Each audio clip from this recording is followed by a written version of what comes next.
feel like I've sung that same note so many times. Let's start on a different note. Wassail, beautiful pilgrims.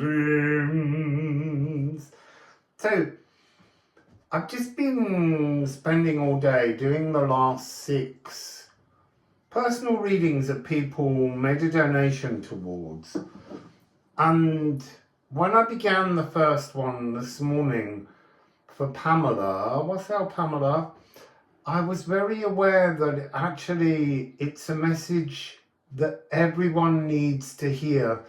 This is what I meant about when I was in the park a few weeks ago, saying that there are new frequencies that are going to be delivered through me that are so profoundly high frequency, but they're also new books. Oh, look, Bliss and Ædan. They are new narratives, sparkling, beautiful new narratives, because we have to move past this copy and paste rubbish that you're all listening to. And yeah, I'm over singing my praises because I believe in the truth of the divinity that is flowing through me. And yes, the messages that will come through me, so few people will be able to understand them. But that doesn't matter. People will catch up. But the mundane spirituality is ending. We have to move to the new. So there are 6 readings here, and I absolutely insist that you all listen to the first reading, and then I guarantee you will want to listen to the others.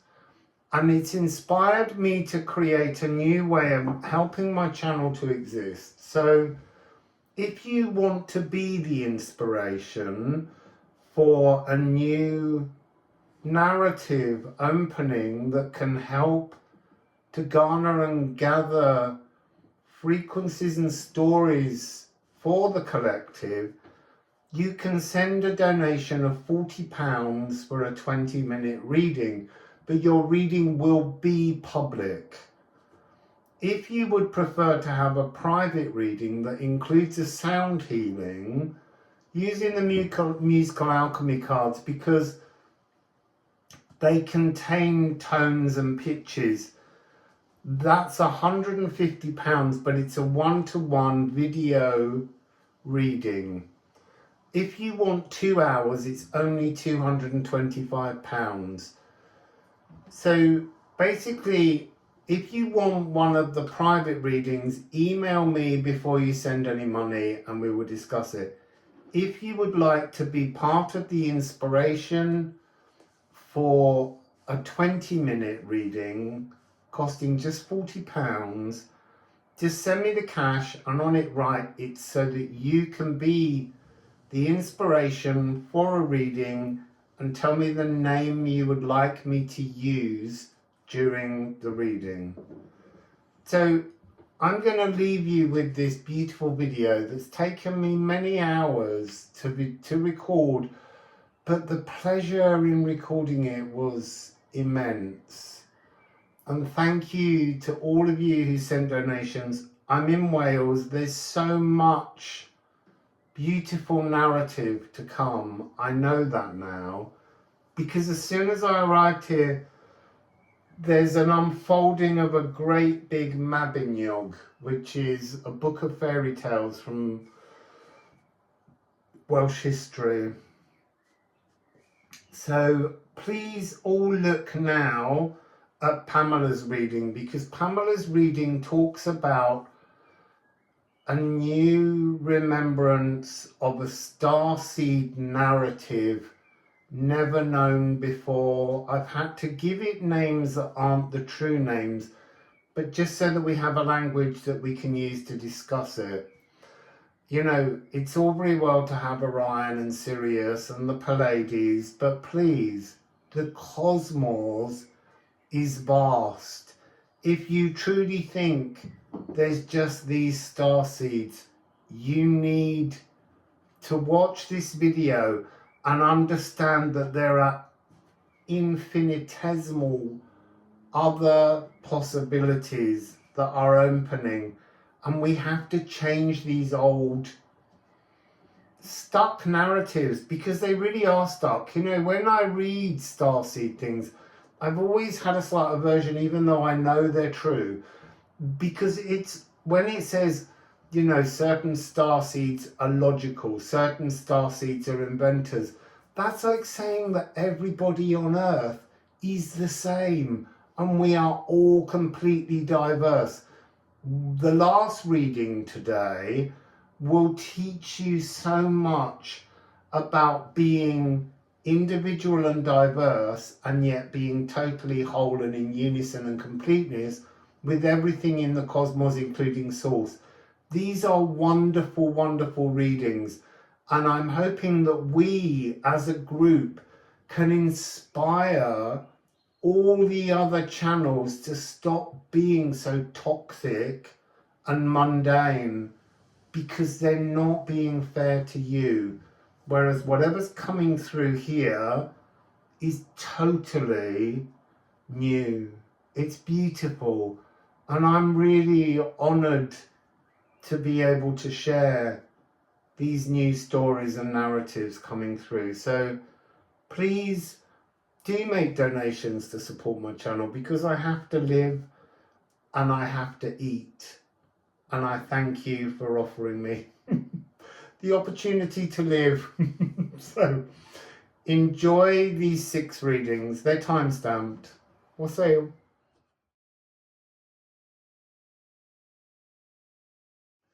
Wassail Pamela.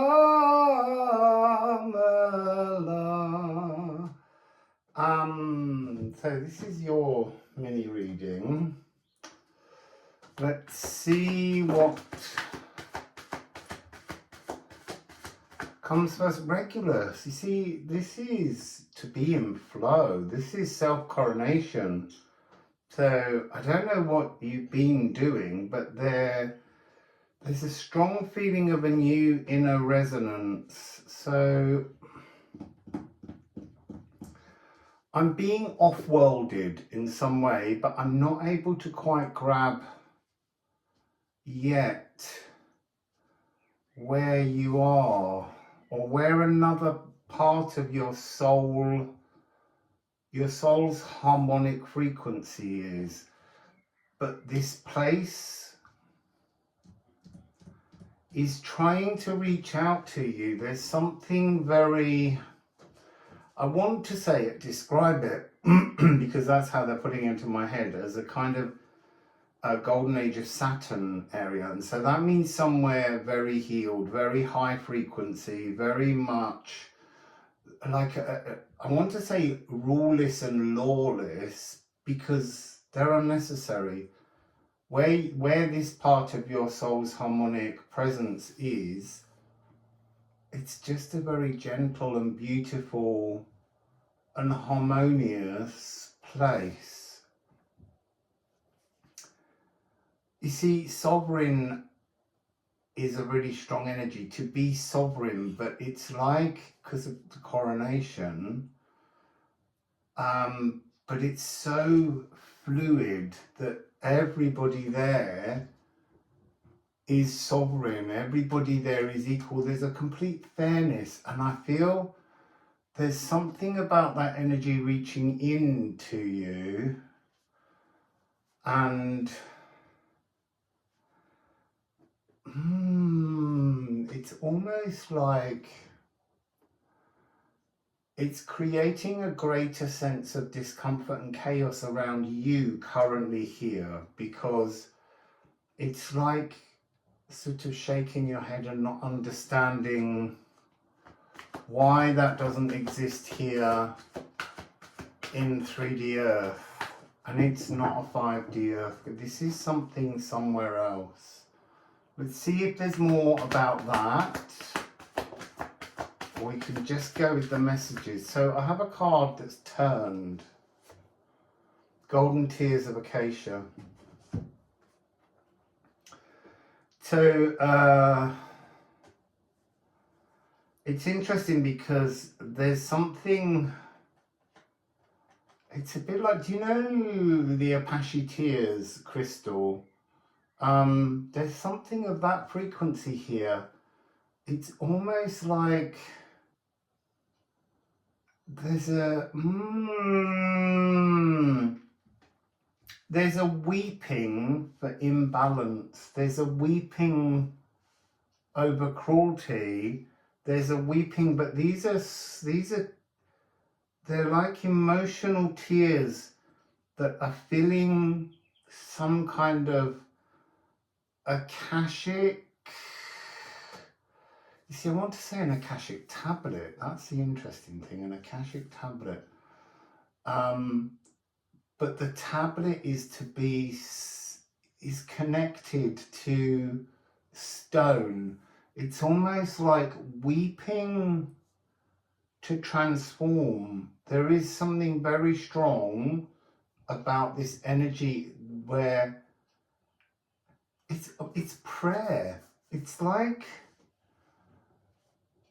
wherever you are, wherever this wonderful place is, the sort of, you might go on a pilgrimage and you go and you sit in a sacred site and the people there weep for imbalance. They weep for unfairness, but their tears contain, well, some magic. They contain something that wishes, what wishes? They contain wishes of transformation. Sorry, just give me a moment with these two cards. I need to observe something which I think I'm being shown. Yeah, it's interesting. These are both sixes. These are both. So 9, 6, you add 9, 6 together, you get 15, which is 6. If you add 7, 8 together, you get 15, which is 6. So it's transformative mathematical music in a teardrop. So it's so gorgeous. It's so gorgeous. This is sweetens music, but it sweetens life. It's almost like the pool is connected to here, and the people there go and they weep these transformative golden tears of acacia. Let's call it acacia. Let's say you're in a land called acacia, a realm of acacia, and it's, yes, it's triggered by sadness, but as they cry, it's joyful. It's you know, I almost want to say one eye cries the tears of sadness and the other cries the tears of joy, but it's not. It's both eyes crying the polarity. And it's to transform. And so this pool has grown and its power has grown. That's really interesting. Let's keep going, Pamela.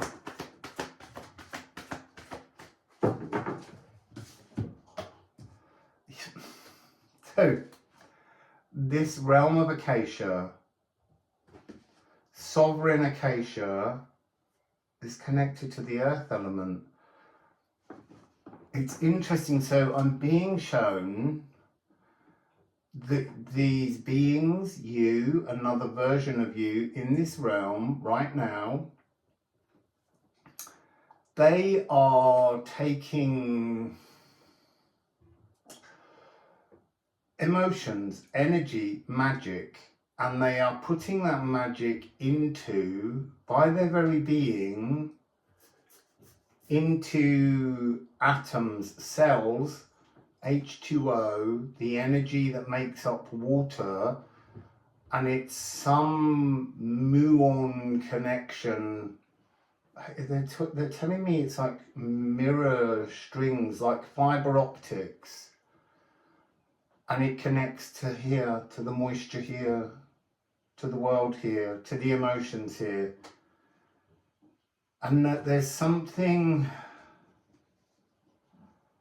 There's like a crackling sound, which is like applause, but that's this energy. But it is also, it's not like these people, these beings, these acations, let's call them acations, just so that we have a language word for them. It's not like they go to this place in sacred stillness. It's a cycle. So I feel like they go through this thing. They put the salts. They put this. They hear wishes. Maybe they're people that grant wishes through transformation, and they put this down. But then they almost applaud life. They're applauding magic. They're applauding. You see, yes, I'm seeing a physical realm, but this is not. This is a energetic realm somehow. But it's an energetic realm that has a kind of watercolor feel to it. And so they praise, they applaud what they can take from their space and drop into our space. And oh, you see, now this is the interesting thing. Wow, that's fascinating. We have to be incarnate, and not me, but you and others like you that do this, that are Acacians. Acacians, it's so interesting. I'm tired of all the Palladians and Syrians and Lyrans, because they're not enough.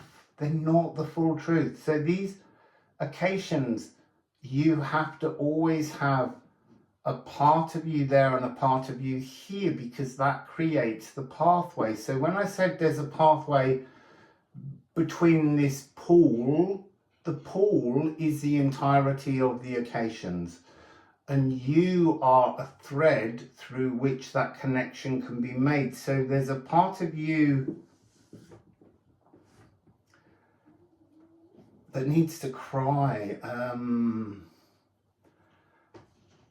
You see, I've been picking up this energy. I'm someone, I do not cry easily for sadness, but I weep easily, joyously. That feels like the purpose here, that Acacians are here to cry joyously, really joyously. It's interesting because I feel like this is a story others need to see. You're not alone. You're not alone.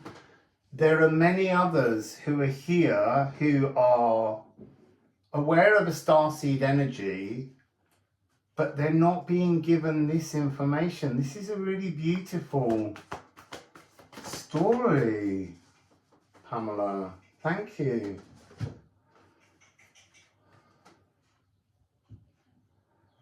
See, look, these don't need a lot of reading.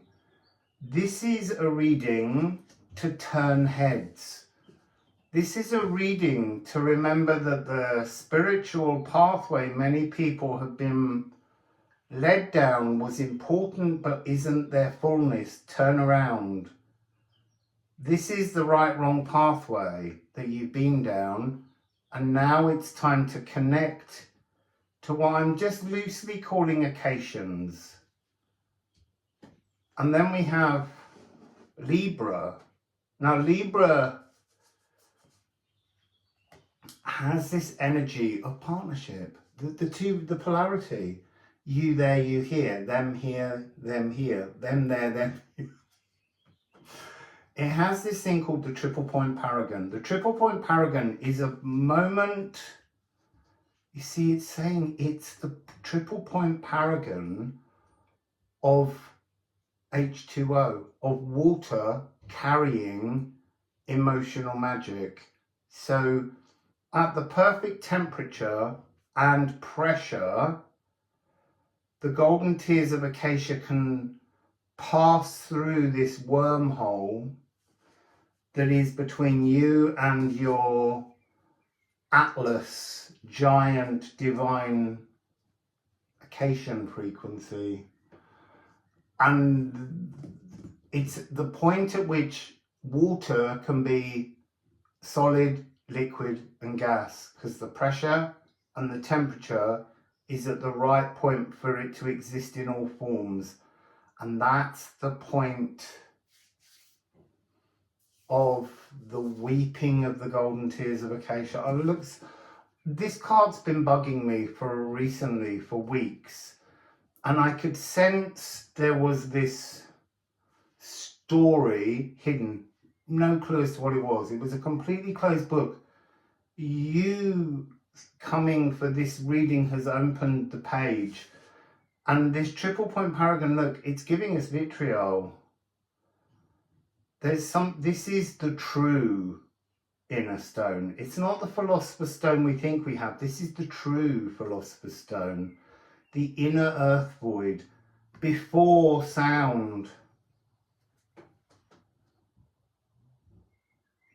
This is a channel for love, but the magic of love. The transformative power of the magic of love. Yeah, I know I haven't taken any other cards, but I don't know that I'm going to shuffle Liffruma and just see. It feels like this was a story of musical harmony and alchemy. Oh, it's pure elven love. This is the most profoundly powerful card. It says the elven ring is the singing of love. This sound resounds from high above everything. From high above everything, and hums below, a long, slow, ground bass flow. That's what's being pulled in through this connection. A core of frequency, vibrations holding form, animating all atoms throughout time and beyond. Bask in the bliss, but know this, you are a voice in that elven light. You are here, alive, and there, holding tones for all and everything. We are all one in Liffruma. So I'm going to look for, I want a Goodfellow's Garden. Absolutely beautiful, Pamela, thank you. Everybody needs to see this reading, because I was a bit concerned about the sense that people think that they're just personal readings, but this is absolutely a collective reading triggered by you and your inquiry.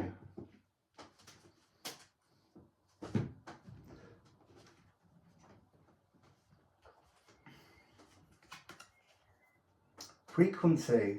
It is the music. It is the vibration of transformative, magical love. It's the transformative energy of love. It's pink alien territory. It's the great attractor. And the closeness of the great attractor was creating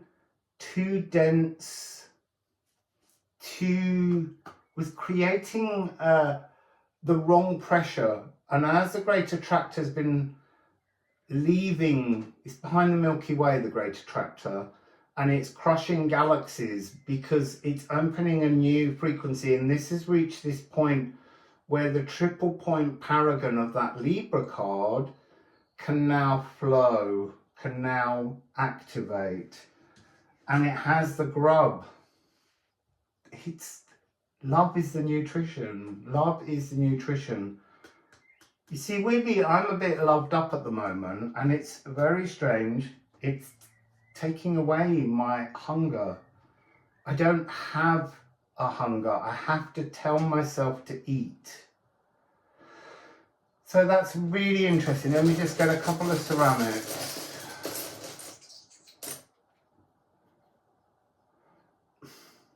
Flursa. Flow. 67, it's a 13 frequency. It's a divine frequency. It's flowing from one realm to the heart and onwards. It's shining inside the higher heart consciousness of people. It's opening now. And then we have Mona, but not Mona as in the moon, but just, it's saying recognize. Recognize that this starts now. But now they're showing they're showing me this energy of the circle here. Okay, okay, recognize it, okay, okay. So look, Pamela, that's absolutely gorgeous. Thank you for being the trigger for the occasions, as we're calling them. It's so beautiful, thank you. And everybody else, say thank you to Pamela. Because she's opened a story that was not, I couldn't open this story, not until Pamela came and brought this energy. But this card has been there endlessly, and I'm like, what do I need to do? What is this? And I really was like, hey, all right, I made the cards, but I couldn't understand. And I channeled the Golden Tears of Acacia. It didn't make sense. It was resin. Yes, it sweetens music, but now that card has a whole new energy. I might have to go in and make some reference to that story on the card as it grows. So, Wassail.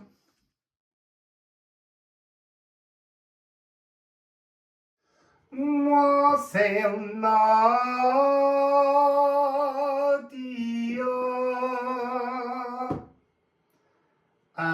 So I'm getting a really strong energy. It might not have anything to do with the reading, Nadia, of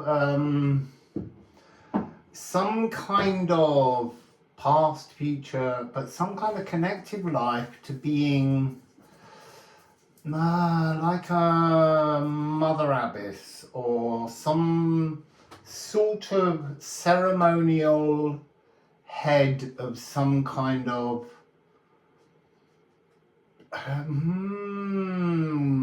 you said I want to say religious order, but it's the best way to describe the energy that I'm feeling.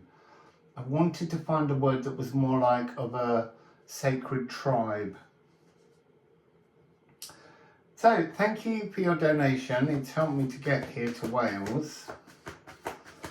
And it's very green and very lush. Yeah, Vesta, it is that. It is that energy. Vesta is Vestal Virgins. You see, but that's really interesting. Like, it's like, you were not in the 3D world. You were inspiration behind the veil, inside the omphalos. Inside. So I'm seeing Delphi. It doesn't mean you were part of the inspiration behind Delphi, but you may have been. What it's trying to demonstrate to me is a really important time in your life when you were the oracle. So they're saying the Done and the Dryads. The Done. So it's kind of ancient Greek rock band. the Done and the Dryads. So the Dryads are the oaken spirits. The nature's earth elementals that live inside trees. So let's just keep moving on this. The inextinguishable flame. So there's something here, because Vesta never appeared in human form. That's why I'm saying you were not human. Vesta always appeared as this energy of the mother, phallus, Phallus, just because YouTube can't spell that, because it thinks it's rude. Honestly, I do have a giggle because they really don't like too much esoteric translation when you put the subtitles on YouTube, and it just seems very sad that AI hasn't gone in and tidied it up. There's something here about, it's to do with pregnancy magic, but I don't mean about making people pregnant. I think there's an energy here of a slight kind of, because I think people came to ask, am I pregnant? And they were misreading the energy of this mother phallus, this energy of divine intention to create. Yeah, they are linked. There is something that links them, but there's something a little bit like your energy's like, I'm trying to actually inspire you to something amazing, and all you're asking me is, are you pregnant? It's not to laugh, because for some people it is all and everything, but that's the energy that's coming through here. Background pink noise. I want to say there's like a soft static that peaks, and that's, it's the peak of the frequency that we see as the mother phallus frequency energy. It's the spiking, it's divine feminine penetrating the 3D. Because this is that thing about yin and yang, which we slightly misinterpret. It's both. You know, it has to be both. The 3D world has to be penetrated, and then it has to be both the penetrator and the receiver. That's the point. And you were esoteric inspiration behind the veil in the donne. It's often spelled de donne, but it's the donne. This was the, it's the she's use frequency. That's the point. It has to begin with divine intention. It has to begin with the feminine frequency, the crocus of Venus frequency, as I call it, being wrapped in the crocus of Mars, which is you penetrate the 3D world with divine intentions, and then what we would call the yang comes and goes around it. But the yang, as the yang puts a skin on it, it's receiving the divine intention inside of it.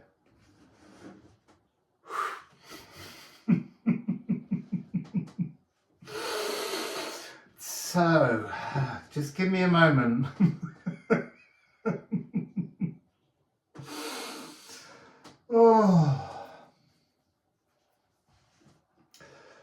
So, let's see. You see, I'm being given a play on words with your name, the nadir being something to do with like the highest, the zenith and the nadir. I don't know, but there's something about, I don't know how to explain this. It's like you need to understand that you are both yin and yang are both productive and penetrative and receptive. Both. You can't have one without the other, and they are combined, but each half is the total. It's the same. It's really interesting. So let's see what else we have. We have series Divine Feminine. This is the water planter. This is sowing. This is sacred female fertility rituals. So, but it's not, it's really interesting. What I'm being shown is this is not about birthing life, but this is about birthing dreams. Birthing dreams, planting seed of the soul. It's an open air concert, so they're showing me, even I haven't been there, the arenas, the spaces that are the donne. So the donne is a is an oracle. It was the oracle before Delphi. It's the she's use. It's really, really about this divine intention. But what they're saying to me is it's not goddess energy alone. It's both. It has to be both. But there's something in this epiphany that is to do with the absence of the divine masculine. But the divine masculine is the actioning principle of the divine intention. Being shown how there's trees, there's signals, it's the natural world, the auguries of the natural world coming through. But in particular, it's like, I see, it's like a part of you would get inside the leaves, this dryad energy that came through just now. And inside the veins of the leaves, you could concentrate divine intention, and then the leaves would be soaked in the springs, and a kind of, because there was a lot of lead in the water, iron, Mars, crocus of Mars. So there's something about creating a magnetism in the cells. Magnetism in the cells, which draws the iron into the vein of the leaf and creates letters, words, auguries. Water, you see, it's all about the magnetism of the water. Planting, actioning, this has got this energy of the two. So I'm being reminded of Neptune wanting Poseidon, wanting to be the protector of Athens, and how that's interesting. So I'm being told that had he been, Athens would have been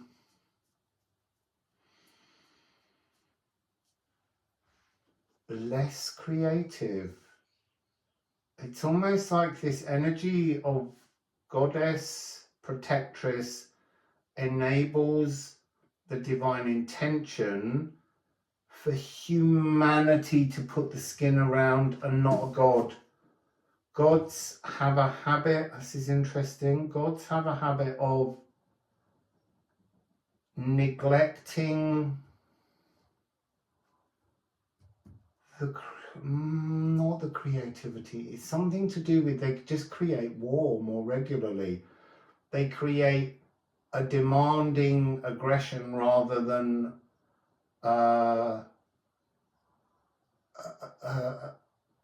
I mean, it's like a hug, it's like a nurturing energy that comes from the protectrix frequency. So I'm going to shuffle the Liffruma because it's a really lovely description, but what was your role? I mean, yeah, you were behind the veil, you were divine intention, you were inspiration. I see, and that's really interesting. This is, Weekend is, it's like when the eyes of the esoteric realms watch us. I feel like you were a watcher, an inspiring watcher through the veil. You could be insects, you could be a bear, you could be, and I don't mean physically formed, I mean you could get inside and open your eyes and watch this early cycle of humanity and to try and inspire it, because this is to do with a perfect timeline, a desire to coach, create, there's something here about nurturing. It feels, so going back to this early energy of babies, birthing, this feels like just around the time that humanity was transforming from being nomadic to being farming, sort of like 17,000 years ago. This energy where to be pregnant and to be nomadic must have been so hard. And so there was, you see, that's what it's saying. And now I get it.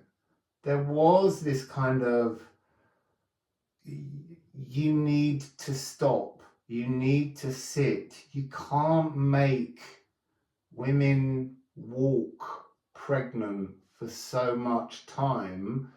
So there was a desire to create a non-nomadic life. And it's early Neolithic, kind of the stones, the circles, all of that kind of energy. But it didn't just happen overnight. So the women were given spaces and places in which they could have a baby boom. That's what it's to do with, a baby boom.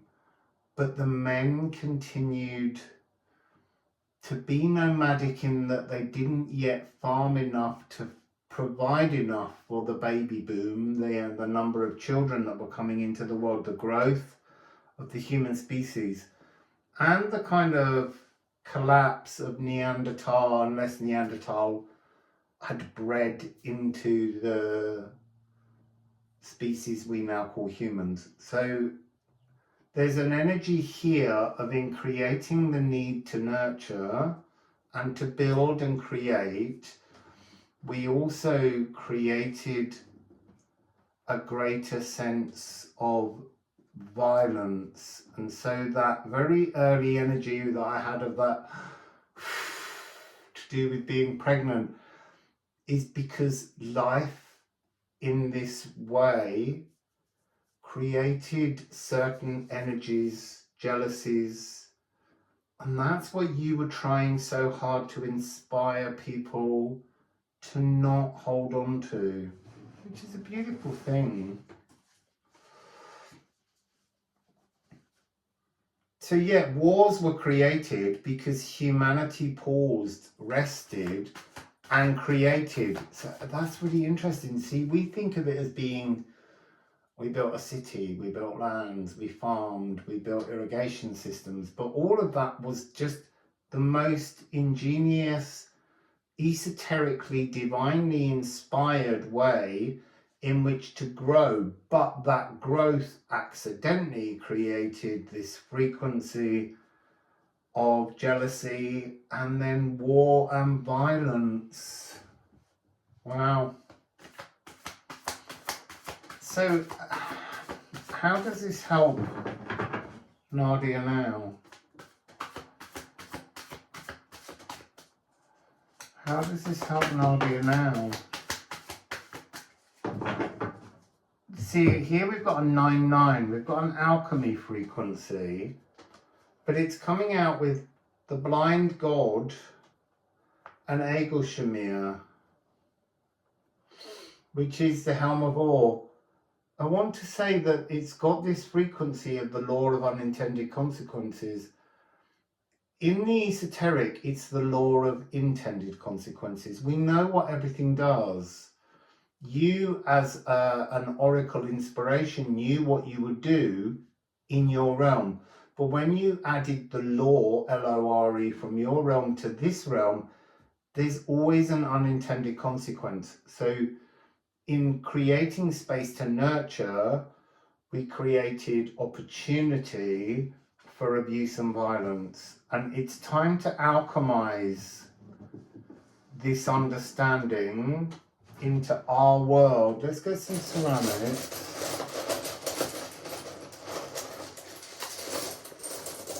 Oh, that's interesting. There's two, but there's one here. To hardness. 72. This has got that energy. Oh, I knew. They go mirror, mirror, mirror, mirror. It's here.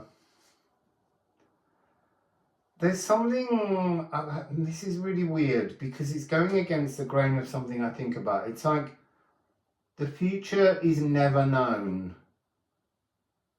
It kind of is, but it has to be experienced in the now. The future isn't, because you get a tapestry when you're born. But there's something here about the unseeing. It's hooded. See, I feel like we're all being told off now. I feel like we're being told off. I feel like we're being given a bit of a waggy finger, Nadia. So, even when we were coming through, we were meant to do that. But we thought we could guide the physical law, L-O-R-E, with the knowledge of the esoteric, L-O-R-E. And in the physical, there is a chaotic randomness that will apply polarities. But there's an energy which is, we're not to blame, and we're not meant to feel ashamed. We're meant to acknowledge that for all we want to control, 7227 or 2772, which is again a 99. So we got 999, and that has this sense of even the best intentions can create an emergency and a chaos that we have to calm again. It's almost like we have to stir up to soften. We have to rile the beast to stroke and calm the beast. That's really interesting. Then we have two more. Oh my goodness, look, see? This is the briars. This is very much the energy of Sleeping Beauty. The energy of the divine masculine actioning the skin around the divine intention. It are the briars. You have to cut through the briars to reach Sleeping Beauty, Princess Aurora, but the divine intention to reach our personal Vesta. And it has the All Rune. So you can see there's so much more hidden behind the briars, so much more magic, so much more intention to connect. And then Os. But I'm being shown on Os, the symbol of both ash and oak, the importance of the magic of trees, and that's sitting with me on Wakand to remind me the natural world contains auguries, if only we would open our eyes and minds to see them. I'm going to just shuffle this because I've slightly gone over my 20 minutes that I'm allowing as a maximum.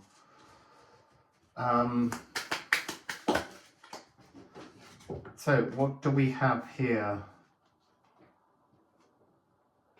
You see, it's interesting, third eye cricket. So it's intuition and teamwork. So this energy of the third eye is the energy of trying to connect, reaching through, like when you were filling the veins with iron to give the messages. It's this energy of trying to get inside the eye to create teamwork, to create community, to create, this was what you did. I think there's some part of a recess within your consciousness that feels as though, I feel like you were guided by, you know, like some kind of like cosmic university, that energy of things, looking through the stones, looking through the insects, watching humanity's first steps. And I feel there's a sense of a kind of, you were trying to inspire teamwork, but there is a sense in a soul remembrance energy where you feel a little bit like it didn't provide what you believed it would. So you wrote a story and yet it didn't reach the ending you intended. It's almost like the story took on a world of its own and created its own narrative.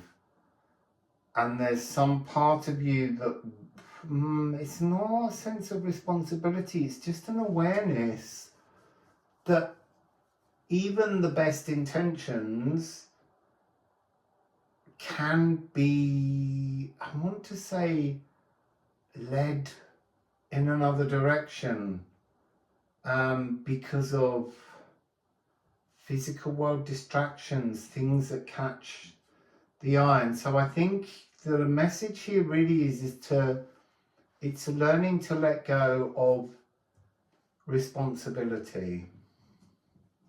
I don't mean be irresponsible, but I mean let go of the fact that your intentions cannot always create the desired effect by letting go. They're free to march more planted, emotionally planted. That's what's coming through. Yeah. So, Nadia, that's your message.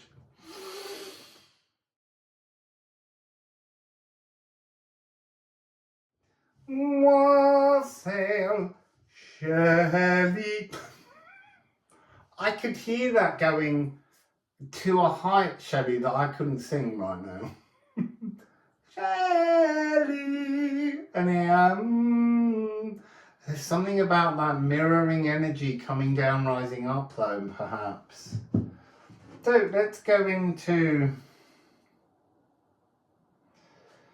your reading and see what we get, shall we? So, so I'm picking up this energy of like splitting an atom. Splitting an atom, splitting an emotion, like stonemasonry, chiseling through. There's something about opening something. So I have here 2 cards, but I kind of want to do this. I want to say that that's the cards, and you're pushing inside this thing to open this energy, and that's really interesting. Moon in Aries.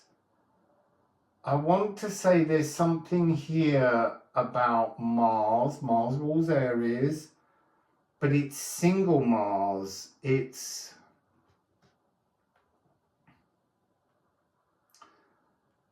got the kind of it's like the totality of Mars, the crocus of Mars, which is farmer Mars, soldier Mars. But we're just dealing first of all with this energy, and it really is some kind of frequency of opening the soul, opening the mind, opening the emotions, recognizing the boisterousness,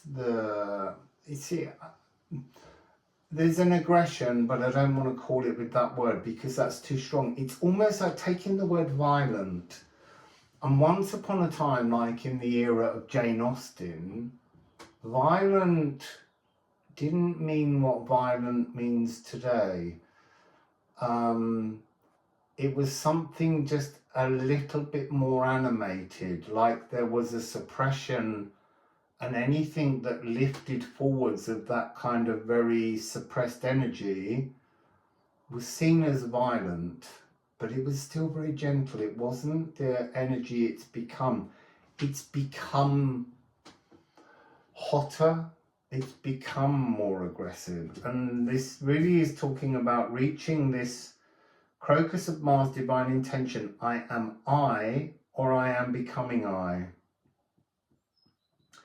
So you have, I really might need to change this on the back of this card, but you have receptive and active. But receptive is also, this is going into the previous reading for Nadia, this energy, it wants to talk about receptive and penetrative and actioning and receptive. So the receptive part is both sides, but it's to soften the actioning, to produce magic rather than just musing magic. You have to muse the magic first to produce the magic. You have to take from the crucible of creation, penetrate the 3D world, and become the bridger of realities. The divine principle of birthing potential, and the divine principle of actioning potential. Asserting your independence, you alone do this. That's interesting. Look, the very first alchemist was female because she understood what it was to create life. This is not about creating life, but it's understanding how to action dreams, to create dreams. Hidden hermetic secrets and forgotten formula. Oh, there's two more cards. They've been sitting there very, very quietly. I've never seen these two together. The energy from them is extreme.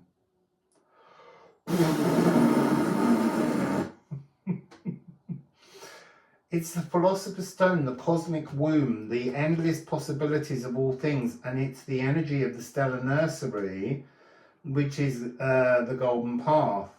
This is star creation. This is creating galaxies. But to do that, you have to have the ability to understand how to farm actioning.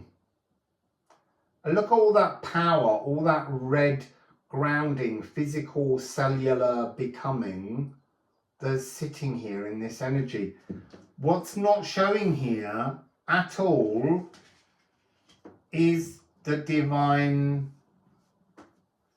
feminine crocus of Venus frequency. This is all action, power. 11, 14, 13, 10. There's something that's not ordered about this frequency. Something not ordered. So let's just shuffle the Liffruma and see what's trying to come.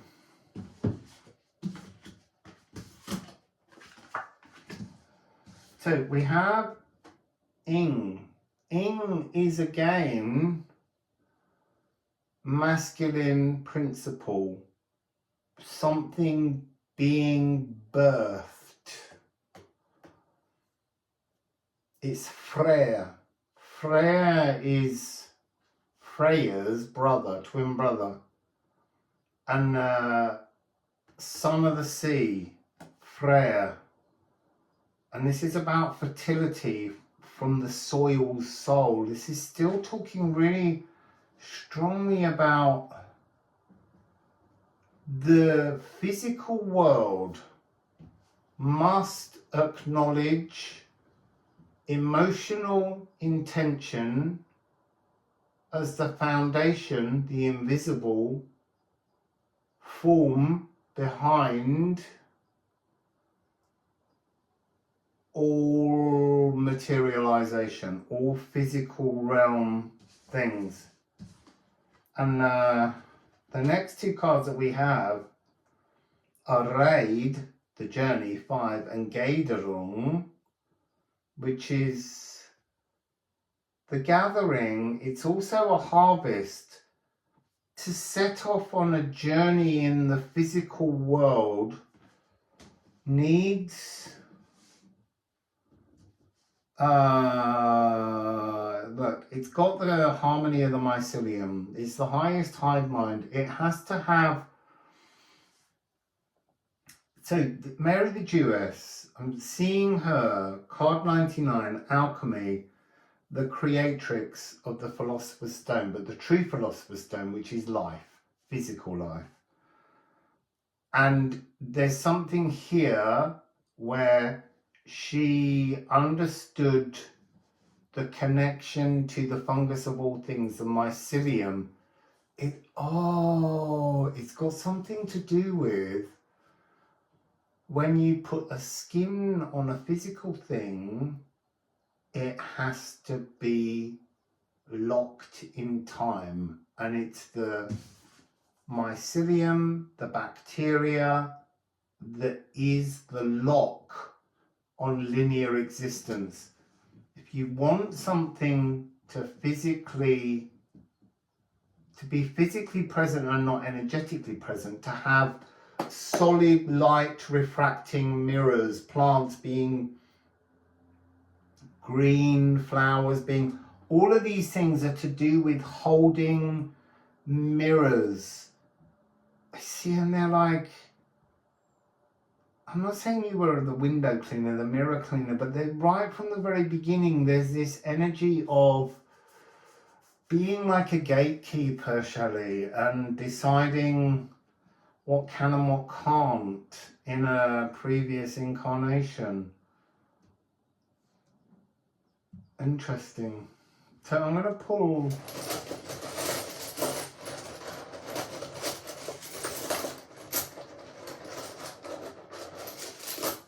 See, Shelley, I think a long time ago you closed the gate.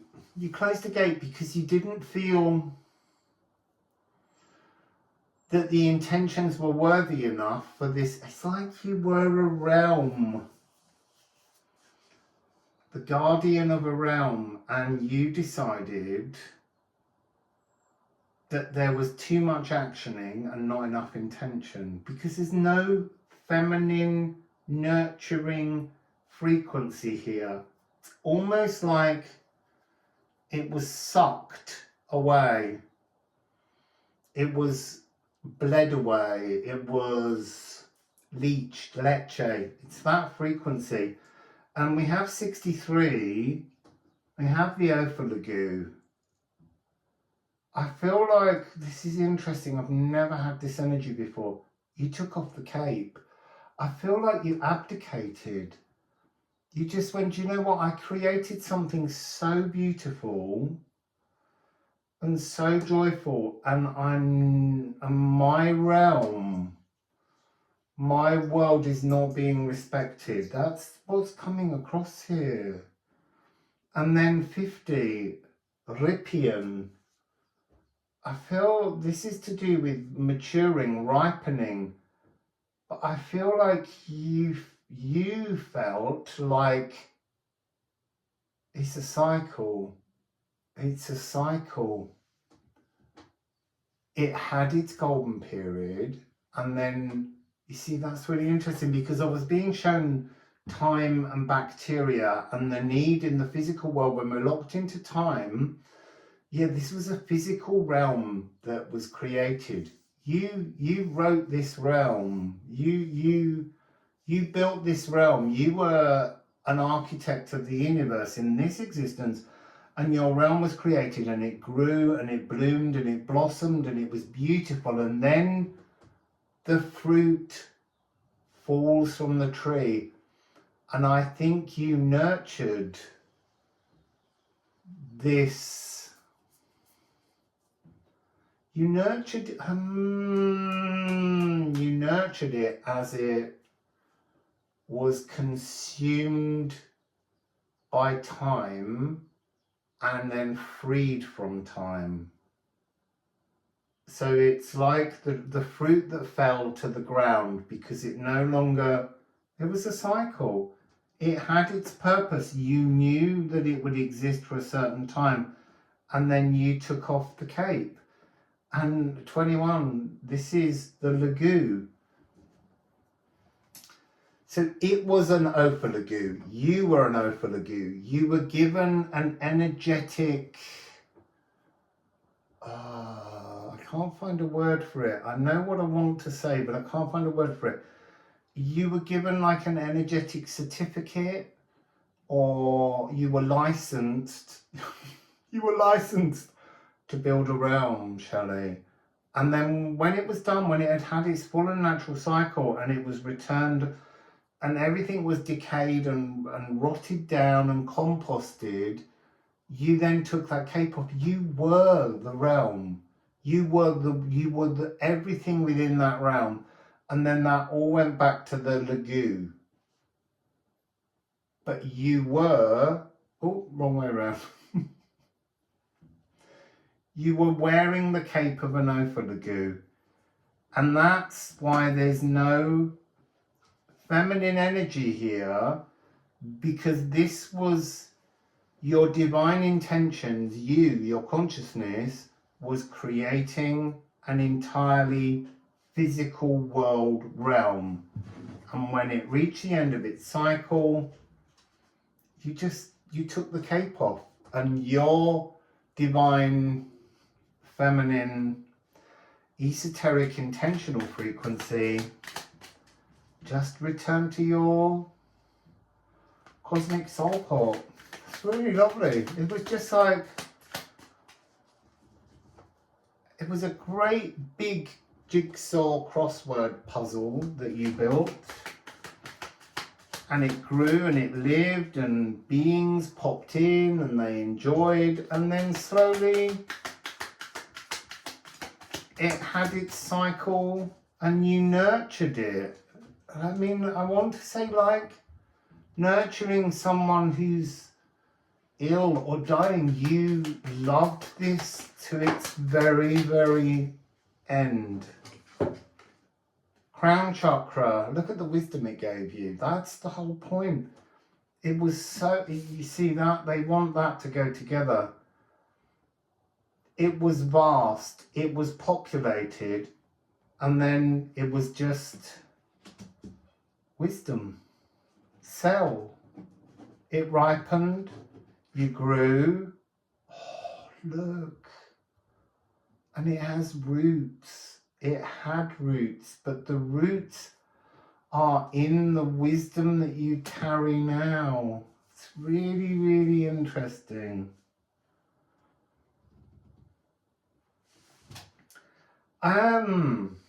Why does Shelley need to know that?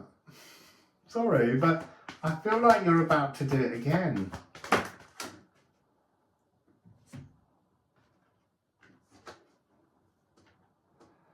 You see, we have quincunx. Quincunx is this energy of reconciliation,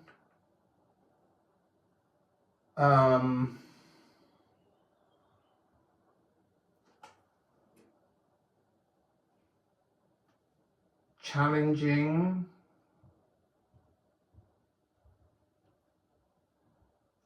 I feel as though you feel a distant, deep sense of missing something, and you're missing this realm. But you have Sappho, and it feels to me like Sappho is it's about being divinely human, but there's something here where I think that this sort of infinity energy, this cycle energy, is coming back into your memory. It's like the wisdom, the memory holds the roots to this, and you're about to be reconnected, because we can say, yeah, look, it was a cycle. It happened, it was beautiful, and then it vanished. But you can return to any part of that cycle. You can return to your realm at its most blissful, because it is something that was birthed, lived, and ended. but you still have the memory of it. It doesn't matter where you are. Time is a soup. You're going to open, I think that's what it is. You're going to return somehow or reopen the doors. I think you took off the cape. It's time to put the cape back on. It's time to let people live in your creation. It's interesting, it's Ædan. You need to let yourself burst back in to that realm. You need to burst back into that realm. It's got flying alone to target a new home. You need to remember this. You need to open the doors to it. It's almost like having a summer house. It's all the dust sheets over it, and you need to go there and you need to reawaken the home, bring the love back into the realm that you made that was so beautifully safe for people. So there you go. Lovely, Shelley.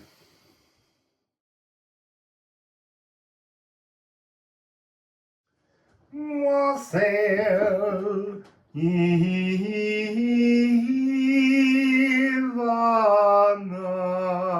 That wasn't where I was expecting that melody to wander. So Ivana, let's see what the cards want to share with you.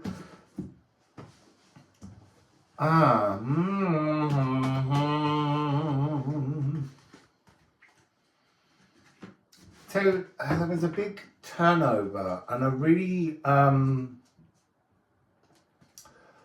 a very formal but very loud presentation of frequencies. So I'm just gonna show you them first and then feel into them.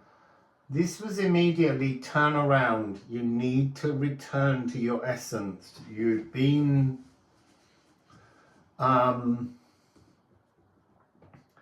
streamed. You've been streamed down a particular spiritual pathway. The first card I saw, which is this retrograde removing card, and that's got with it soot and sulfur. From the soot are all the components to create something new energetically. So just give me a moment.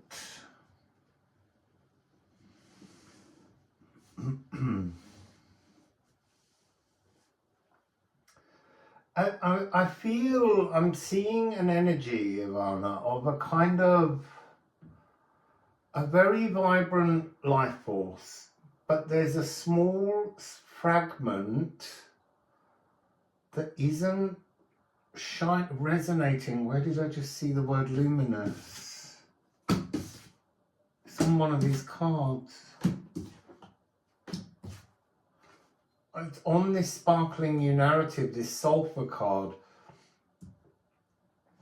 There's this energy of, I want to describe it as, weirdly I'm wearing a kind of sulfur yellow color, but I'm seeing this kind of placid sulfur that's just waiting for you to, I want to say sort of like fish, but it's not fishing, it's collecting, sieving. There's something here. I want to say that there's a kind of focus in the wrong direction. There's something really beautiful whispering to you, this new idea, but there's something, this celestial songbird energy. I see, that's really weird. This morning we saw, I didn't, but Olga saw a little yellow hammer, and there's something about that.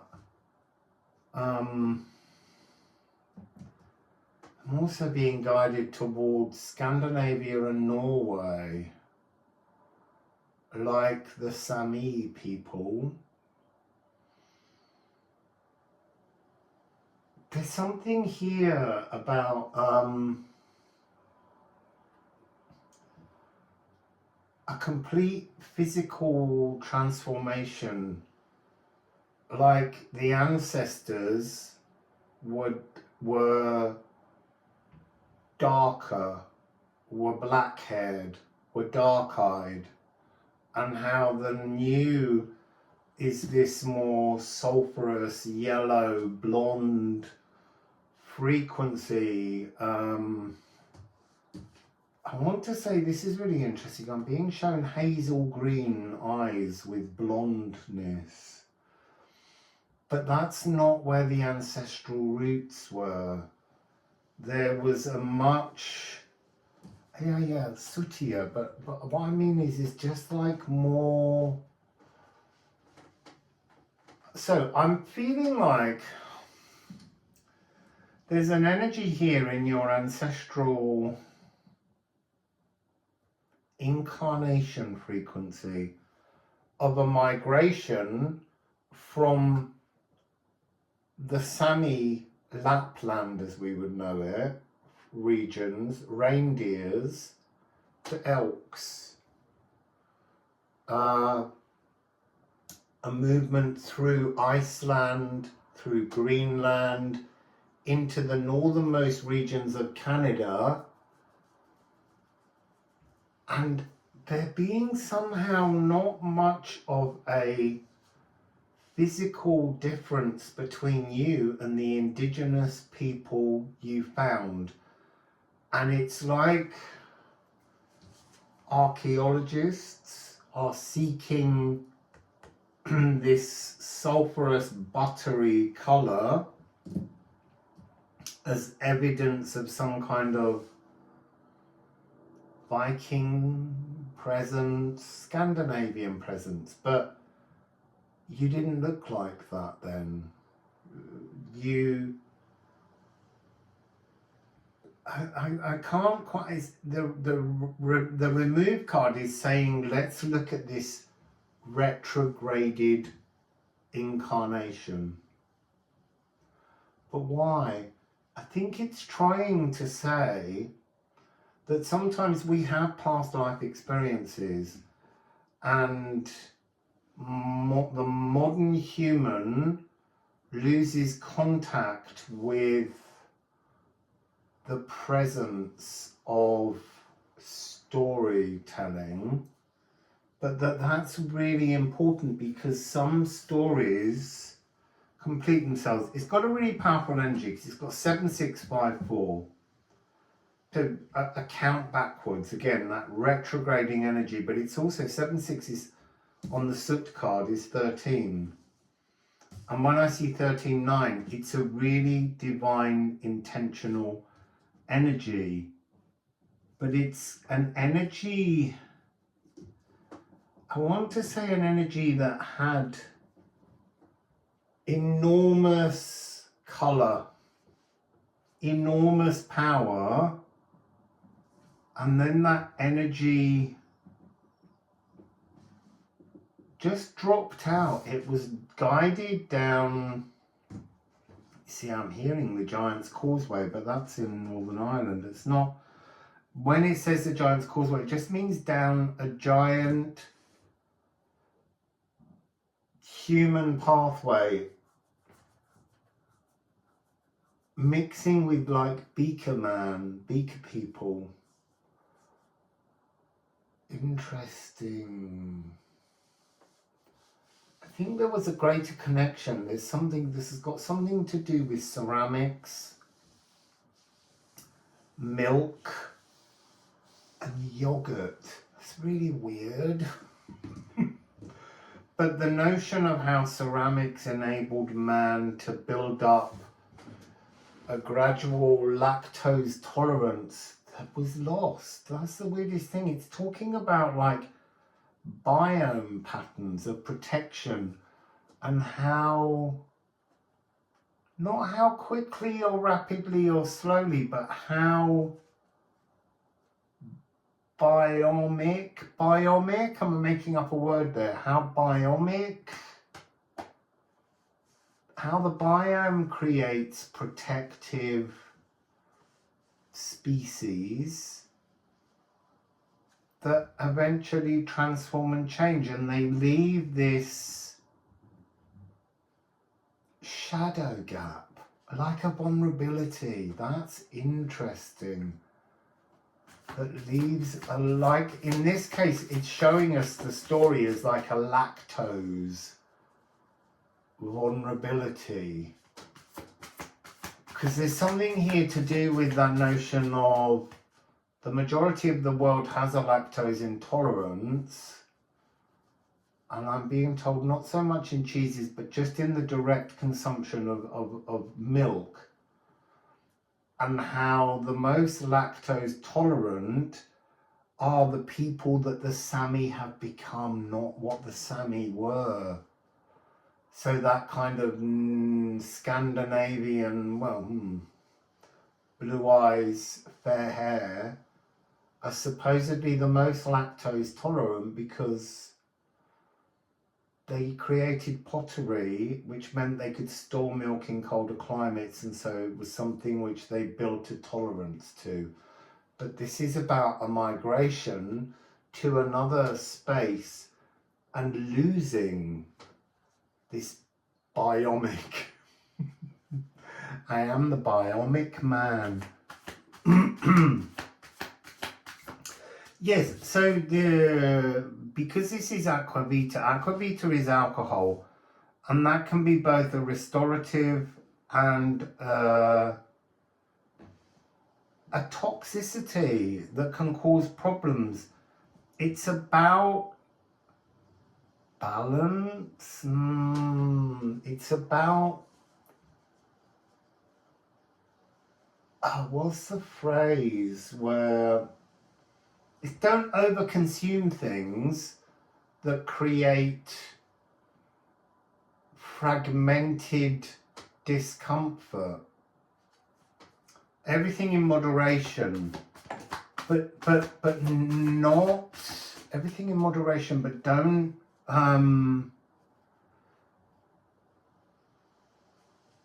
I don't know how to explain this. Don't close off. It's something to do with the narrowing of the field of variation in the consumption of foods because of place. Yes, we need to consume local flora, fauna, and things grown in the soil of where we are, but we also need things from the lands of our ancestors in terms of the biome and the body. It's very interesting.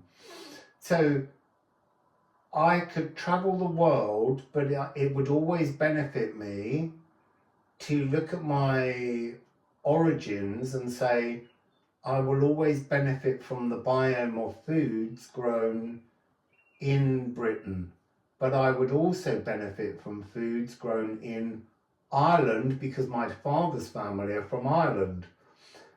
But my mother's ancestors have Scandinavian links, and my father's family also has indigenous North American links. So it's about we can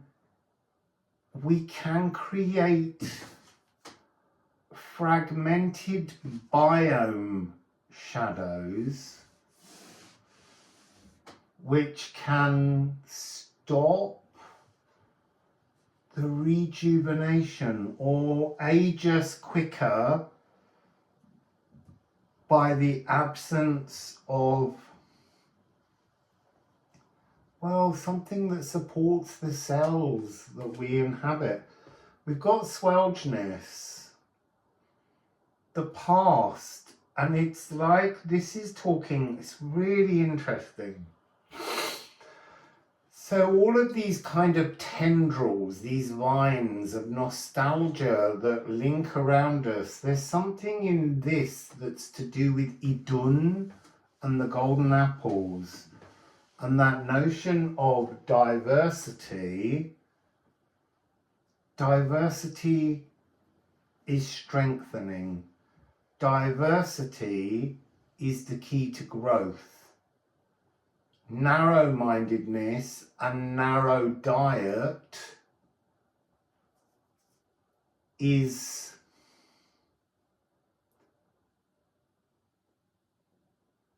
I don't know how to find the words to describe this. It's wrong.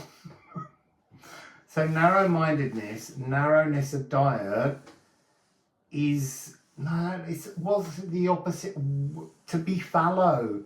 It's to be ideologically fallow and to collapse in on yourself energetically. It's not the future. The future is to reach out and hook yourself into as many corners of the world through the people that migrate and the diet available to us. We are a global species. Look, your destiny, your wraps itself around the whole world.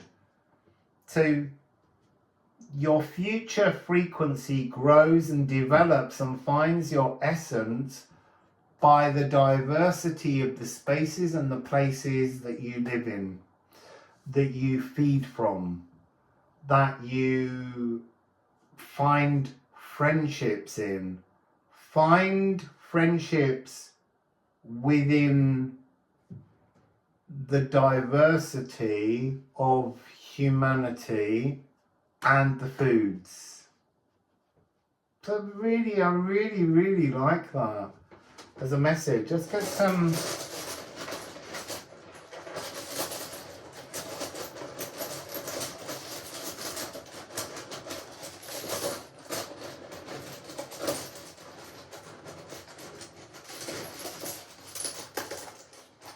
So I'm just being drawn to the fact that the end of the first three cards is 549. The beginning of these cards is 819.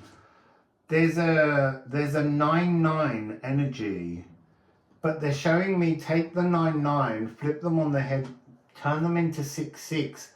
They're the needs of the now. They are the needs of the now which create the future now. It's just really interesting the way these messages work. And then we have Witchcraft. This is going back to the very first story I told about migration from Sweden to North America. I feel like in that lifetime, Ivana, you were a shamaness. In the true energy of the word shaman, because shaman really is a Siberian energy. You could have been a shaman. I'm not saying it has to be a shamaness, but there is something female with a staff. Oh yeah, look. And then you've got 36. Egelshamir, the Helm of Ore. This is both the energy of protection, but so you were the protectress navigator on the longboats, sailing. You see, I really feel you going across the top. You see, because we think of Denmark, but it's not. This is North Norway, Lapland, Finland, Sweden, Norway, field to, I can't remember the name of the land that's up there where the polar bears are, and then across to Iceland.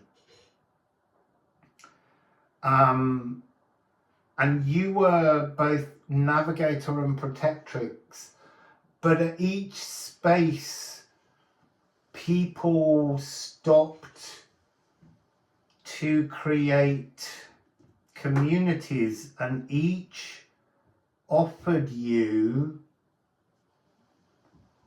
the honor to be their spiritual leader, and you just kept moving. You went all the way to the Americas. And so we have 16, which is seal, sigil. This is life force. This is the sun. See, there's a tittering going on where they're like, yeah, she didn't like the cold. She wanted, she needed to get to where it was sunnier. Maybe you still like the sun. You are in Portugal. Maybe that's why you love the warmth. Maybe these were just places that were too cold. Yeah, look. Your heart throbbed and ached for warmth. That's really interesting. Let's see if we get a fire card.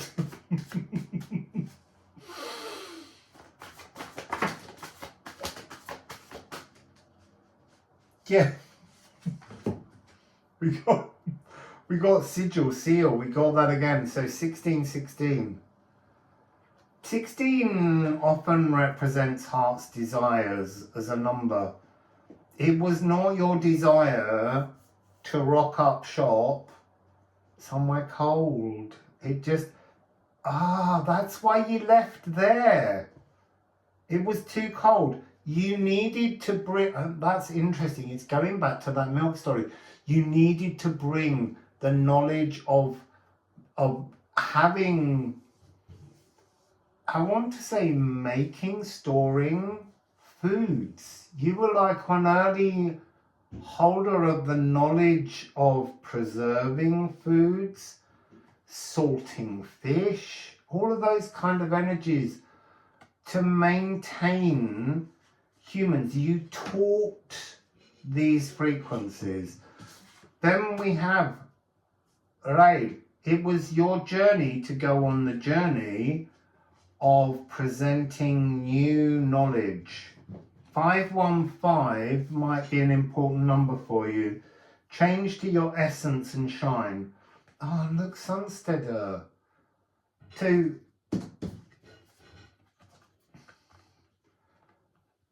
I want to say you were not a natural sailor. You didn't like the ship journey. You liked the land. And every time you arrived somewhere, there was an ache in your heart because you didn't want to go on another journey on a boat. And so people wanted you to stay because of the amazing knowledge you had of survival. And yet you knew through your shamanic journeys that there was yet another journey. I want to say Spirit kind of tricked you. I think Spirit kind of kept going, it's just one more leg on the boat, and the boat would pull into another land and more people would want to start their world and their life there. And then Spirit would go to you, it's just one more. Ivana, come on, one more. And this just went on. But every time you got back up and you dealt with the fear of the body of the water, you were a protectrix or protector, but I don't think you travelled well by sea. Let's see what Goodfellow's Garden has, because I've done 22 minutes. I'm so naughty.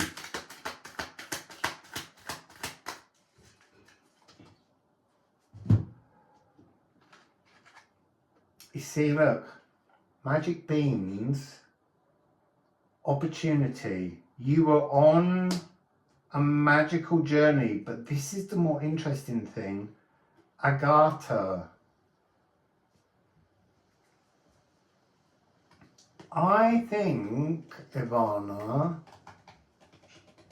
that somewhere like Mount Shasta, there's a fragment. That's where, that's the very early, that's where you left that fragment of your soul. In the inner earth void. There's a part of you, it's here, it's this. And all the rest of you is this energy, but this fragment of you is in North America because you were part of the foundation of the sharing of Beaker Man knowledge. That's why I'm getting this ceramic energy, this building of goblets.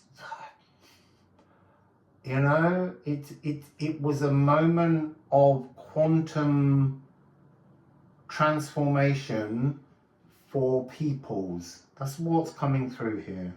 Anyway, that's your story of Anna.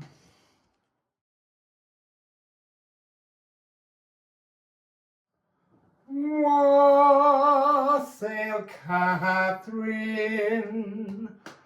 So thank you for your donation. I have arrived in Wales and it's gorgeous.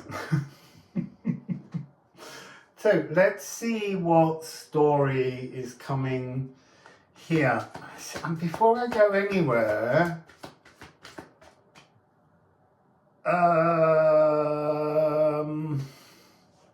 I've lost the word for the animal. Cyclops. Seeing a cyclops. So yeah, I'm seeing a cyclops. What I'm really seeing is the third eye.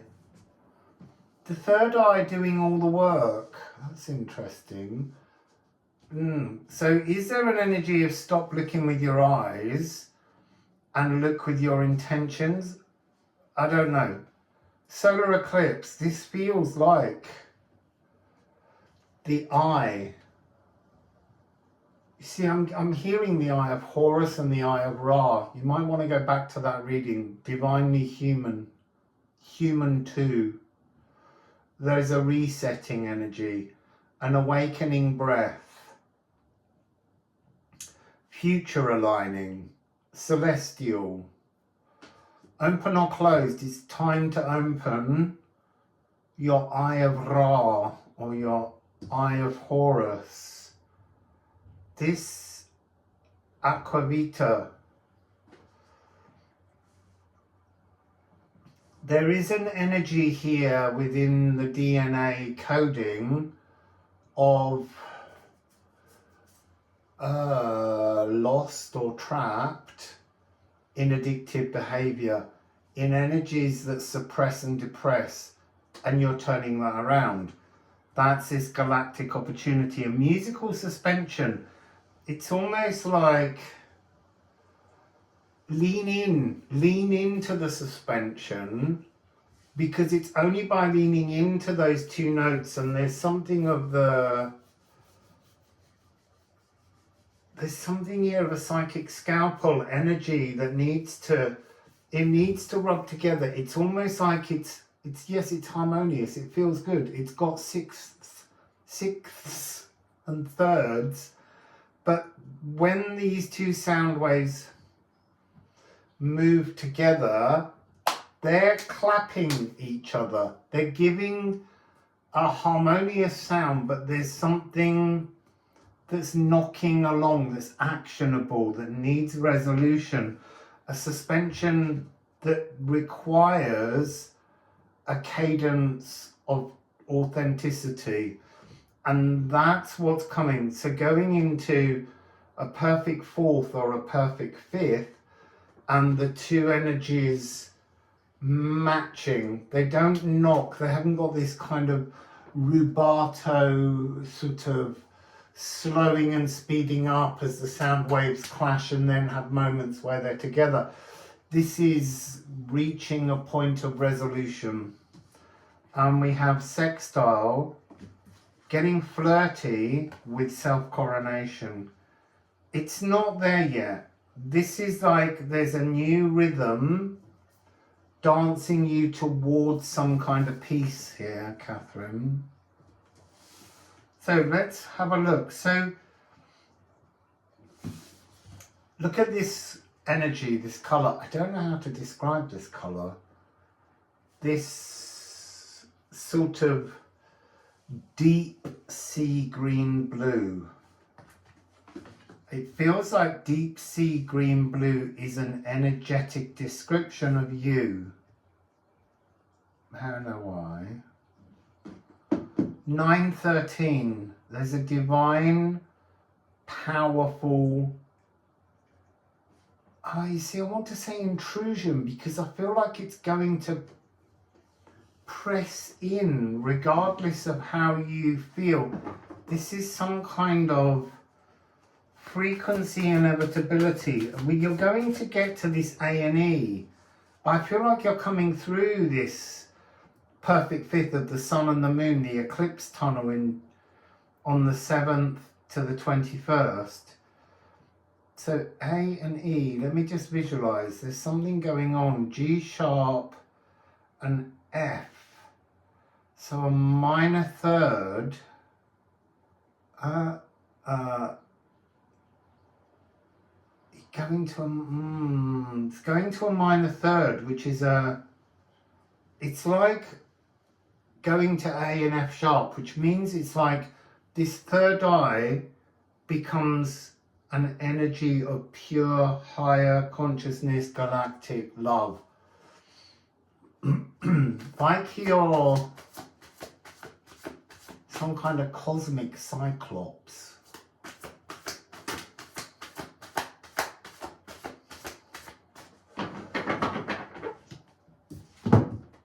That's so funny. That was the bottom card. I saw that card on the bottom and it's the one that's come out newer. It's like... Do you know what? They're showing me in my head. It's, Catherine, it's like life has become separated. Life has gone from being monochrome. It's separated out into black and white, and all of those silvery chrome greys, you know, platinum, silvers, all these wonderful shimmering frequencies have been pushed to either black or white, and that had to happen so that something turns and all of the space in between becomes saturated with colour, like stepping out in the Wizard of Oz film when she first comes out of the black and white world and goes into, I was going to say the world of Narnia then, into Oz, and witnesses the technicolor, the advances, the blooming of flowers. I'm being told, isn't it Frank L. Baum, who wrote them? Baum, it's got a connection to tree in Germany. But trees, they're saying to me, trees, paper, books, have you read them all? You don't need to, but there's some kind of energy in the notion of, do you only know the film? Do you know the true stories? There's something here about true stories, true existences, rather than, I want to say, spiritual copy and paste predictions that people are charging you for. Go to the proper lending library. Don't go to the bookshop, because the bookshop's guiding you to spend money. Whereas the lending library, me, I got you to spend money, but it's the notion is there's a library of information, and it's gifted. It's not. Well, I am gifted. What I mean is that it's given as a gift. It's given freely. Like with my decks, you can have them freely. You know, you're needing to find that energy. The energy of honest, authentic sharing, that's key to this frequency.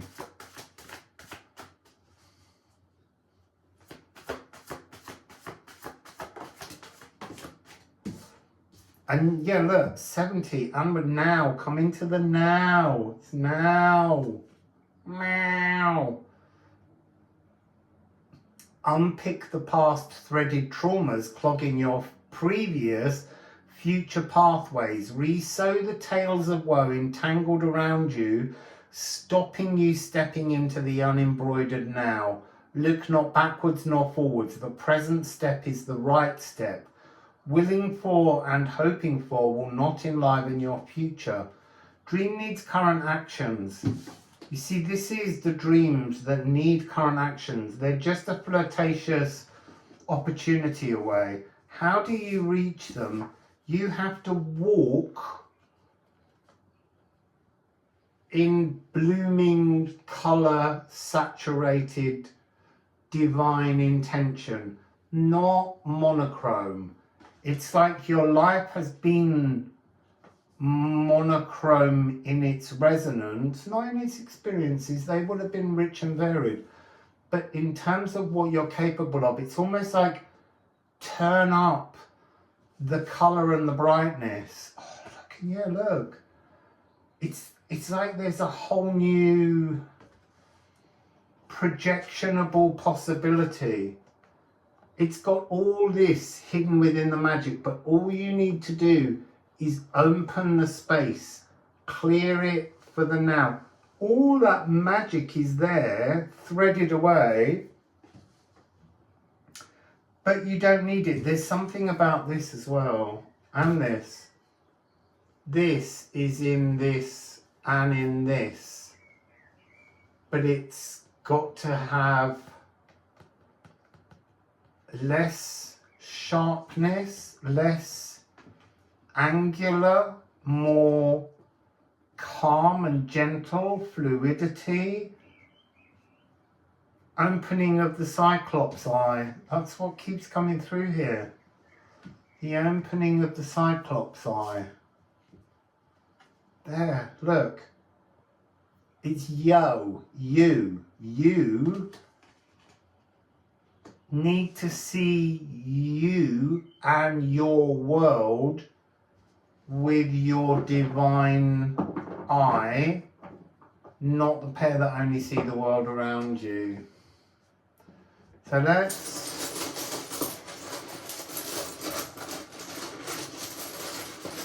get some ceramics. Sorry, I really didn't finish that sentence, and it really annoys me when people do. Like, finish a sentence. So, Helm of Ore. This was in the last reading, I believe. This is, well, it's a navigation point, but it's also an ancestral focus, a galactic focus. It's coming across here as a spotlight. Open this Cyclops, your galactic Cyclops searchlight. What are you searching for? 30. You're searching for a code that is you, but you need to activate these two little tails on the code, and then you're more than you. This is you. I'm getting this really strong image here of 10. But this is the new you, creation Aether. I feel like you're still not the point at which the crown goes on. You're looking for something. You're looking to absorb the magic. You've got witchcraft, the witchcraft. You can see it hidden in Weirdomir. It feels like this energy, you need to come into the now, to clear this space so that a whole series of new runic, mystical, magical symbols found in the aura and Weirdomir. And witness is Vedandi. She is the Norn of the present. Weirdomir is the realm in which the three sisters, the past, the present and the future, reside. This feels very much like schooled. It's never been that before. But it's like when you fully come into the now, you can crown yourself with the energy that streams in the future. Whereas if you're just caught in Urda, you're just looking at the past, you're reviewing the past. There's no sense here of reviewing the past. The Aqua Vita card is turn round from the drunkenness of the traumas of the past. Urda is ended. Urda is dead. Urda is an education, but she's not your future. Verdandi and Skuld are your future. And this shamaness, this is connecting with other realms, other stories, other remembrances of things that you've done and lived in future lifetimes and past. But no, it's not. It's future lifetimes. It's like all the past ones are done. It's time to face the reality that you have something new. So, let's get a little Goodfellows Garden. This is interesting. I think this one has, oh no, it's Hammock that has two. It's a new perspective. And it's really interesting. You've got the card of me, because Jess drew the Rune Man to represent me. It's ancient knowing, but it really strongly is coming across, look, a little bit like this is the weird Hamir. It's, how do I want to say it? Ancient future knowledge. It's old, but it's from the future. But in a time ahead of us, but a time that's already happened. It's a little bit, but that's what you're doing. You're getting a new perspective on lost remembrances, modalities, realms that sort of people would say have gone, but they haven't. That's all a pointless. I see, I slightly wanted to use foul language there because it does make me a little bit cross. You know, when people say, oh, there was this lovely land you used to live in and then it was destroyed. It's still there. Time is a loop. It might not be present where we see it, but it's still there. Your soul can still exist in all of these places and spaces. And that's the new perspective on ancient knowledge, which is not true knowledge. It's getting a new perspective on your spiritual pathway forwards, not your spiritual pathway backwards. That's done. Look, the thing is, there's a terrible amount of copy and paste spirituality because it was said 80 years ago, it must be true. Yeah, it is true, but it isn't only. The cosmos, universe, source, all of our divine galactic inheritances are unbelievably infinitesimal. So the idea that in terms of things that happen, there's just Orion and Arcturians and Palladians, it's like, get a grip. There's so much more out there. That's what you're getting a perspective on. You are getting a grip, Catherine. You are about to open your mind to so many more possibilities. And that's the future. It's not made on just trickling handful of frequencies. It's beyond the capacity of our brains to understand the depth of everything. But we've got to be open to new narratives. So we have two more cards. Look, see, the South Node, the energies you came in with are not expansive enough for where you're going. They are this Neptune energy. They are the ancestral reverberations of an emotional prison. or like being locked in a treasure chest at the bottom of the deepest Akashic ocean. There's a whole ocean on top of you, around you, within you. Just get out of that treasure chest. It's time to explore so much more, so much more. That's what's coming through. This is a chance to truly expand, truly transform. Look, I've just split this deck. Here it is again.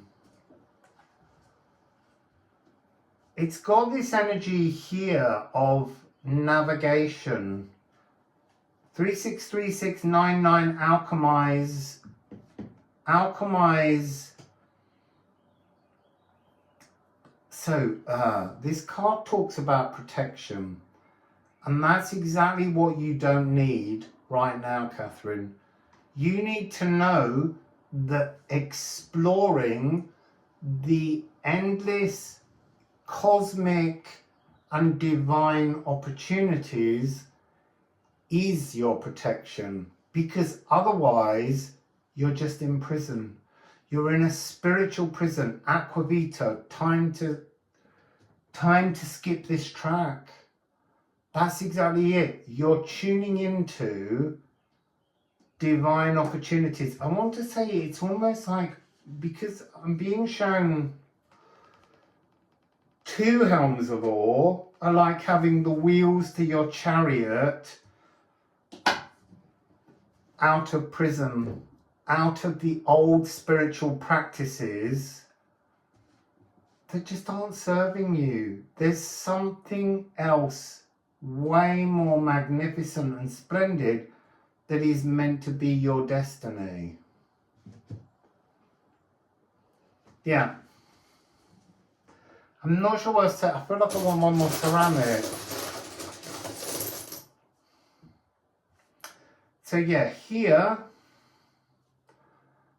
this is the energy of, I want to say, it feels very much like this is the Gununga gap, the beginning of all things, the diamond, but there's also an energy here of a square, actionable contentions. Your consciousness is prepared to action new things. And this is gear, depending on how you say it.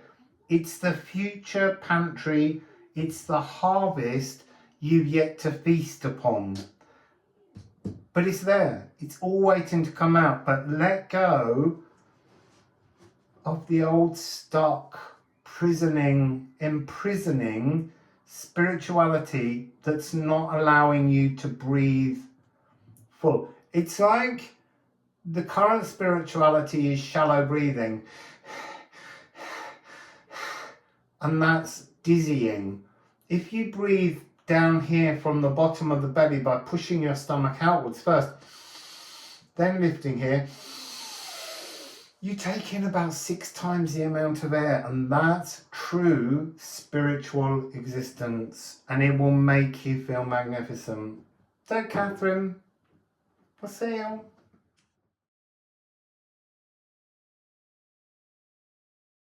Wassail, yama, yama, yama, yama, yama, yama, yama, yama, yum, goat. Oh, I could hear that straight away for some reason when I was tuning in. So, yummy, yummy, yummy, yummy, yummy, yummy, yummy, yummy, yum, goat. Let's see what you've got and what your reading is that we're sharing with everyone. So, oh, look at you opening with a giant. Mary the Alchemist. So if you want to look her up, she's called Mary the Jewess online. But it was important that I acknowledged her alchemy. Sometimes she's called Maria Prophetissima, the prophetess. She was the creatrix of the Philosopher's Stone. She was the first alchemist. Not the first female alchemist, the first alchemist. She is life. She is eternal. She is both creative and actioning. And that's the divine marriage of creative, the intention, the me, and then the actioning, the I. I am me, which is holy marriage, I guess. Oh, that's interesting. I am is only actioning. I am me is creation. That's Philosopher's Stone territory. I am me. And that's all I need to be. I am me. Maybe that's your message. Thank you. Bye. True alchemical completeness, balanced frequencies, see? And this is singing. Singing, by singing, it's really all your cells and your consciousness vibrating in perfect and absolute harmony. And then 13, the 4-9. So you've got 9-9-13. That's like ramping up the power of the divine intentions, the creative, the genesis, the mother of all and the mother of... So what am I getting here? Absolute, total, divine oneness with everything in the cosmos, throughout time, behind the veil, and in the timelessness of everything. Go you! Wow! There's this energy of youthfulness, the youth orchestra, this idea of returning that younger than springtime, am I? That energy of being younger than spring. What's younger than spring? The kernel that creates the plant that will become spring.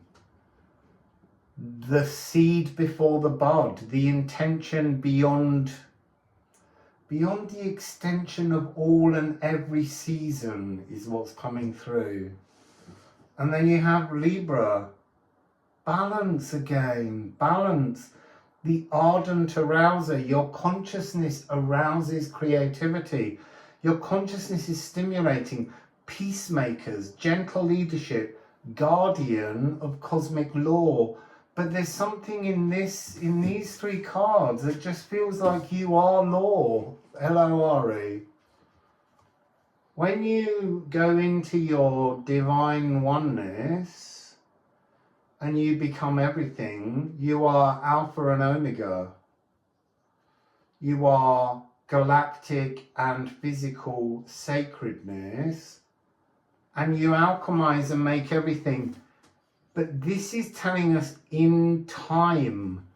There's a timelessness and there's this atomic lineup that needs time to reveal itself. Triple goddess, North nodal destiny. Everything is here within this frequency. The songwriter singing the song as you busk along. That's interesting. I don't mean to be flippant, but there's something very nonchalant about this energy. Like, whew, I'm seeing here 9949, 9949. So 999, this triple divine, triple goddess energy. Triple goddess, let's call it triple me. Triple me.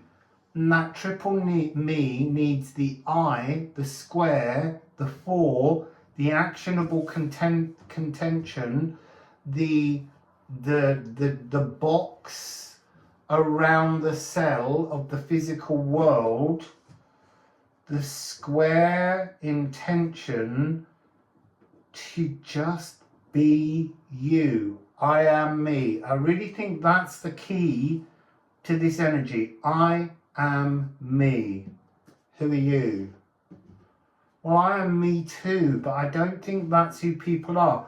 I am a reflection of who you think I should be is what you're moving past. I am no longer dictated to, and I am not the dictator, I am me. That's key. There's a lot of poetry going on in here. When torn, being unbound from, I want to say, the emotional landscape that others are splashing you with.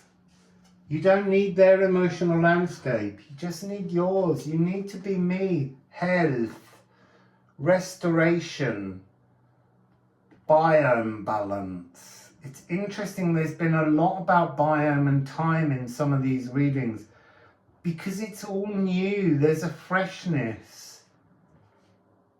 3, 5, 6, 1, 8, 7, 15, 6. Balance. It's really about balancing things. Diversity of emotional expression, independence. There's something that's interesting.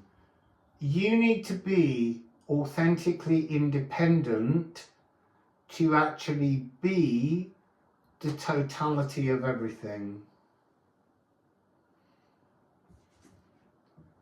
It's almost so I'm being shown the pyramid or the trine. Your independence is the very tip, and all the way down to the bottom is all and everything. This. Everything is contained within, but whichever way we turn the trine triangle, this one's an elongated one, it's the same.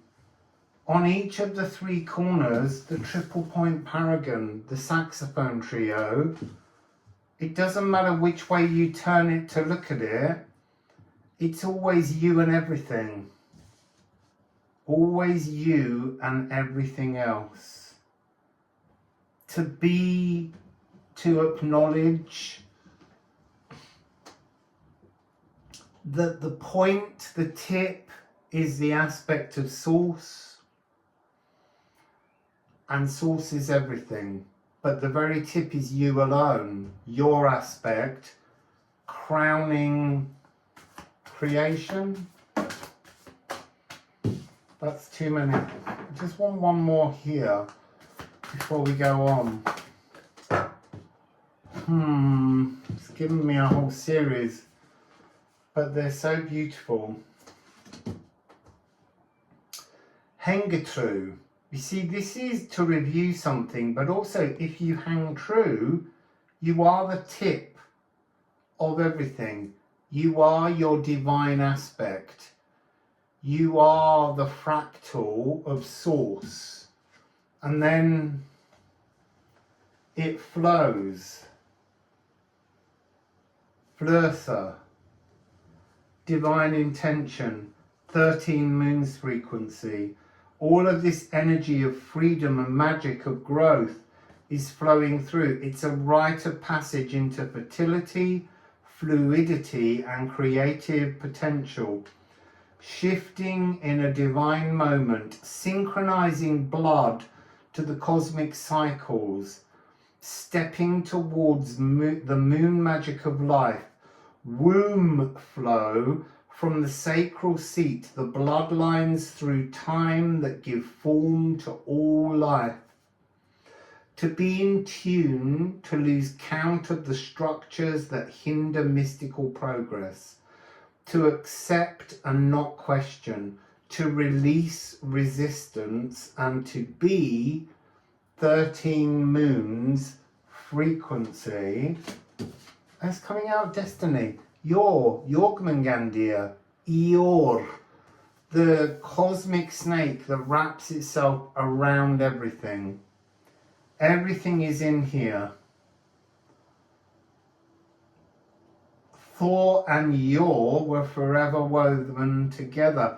There's something about Yor being me, intention, and Thor being I, the actioner. The divine marriage. It's like you're You're holding hands with your spirit and, interesting, your spirit and your intention. Like you yourself are a pyramid holy trinity of existence. And you get it. And that is the destiny, to flow up the aisle of life. You see, I want to say, I'm not going to express it, but at the point at which I said that line, Spirit told me a load of really dirty jokes. Because that's the point. Sacredness alone is not the answer. It has to have the fart joke. Is the easiest way to explain it. It has to have the physical, ugly, debauched energy. Otherwise, you can't recognize the sacredness. Here, Tyr. Tyr is the proto-god before Odin takes over. And that's like acknowledging cycles, moving through. You never lose the compassion. Once you've found compassion, oh, this is really interesting. This is complicated. You never lose the compassion, but it resonates alternately, like a current. You can have compassion and it can tip into being a kind of virtue signaling, which is egoic. And then there's a point where you release that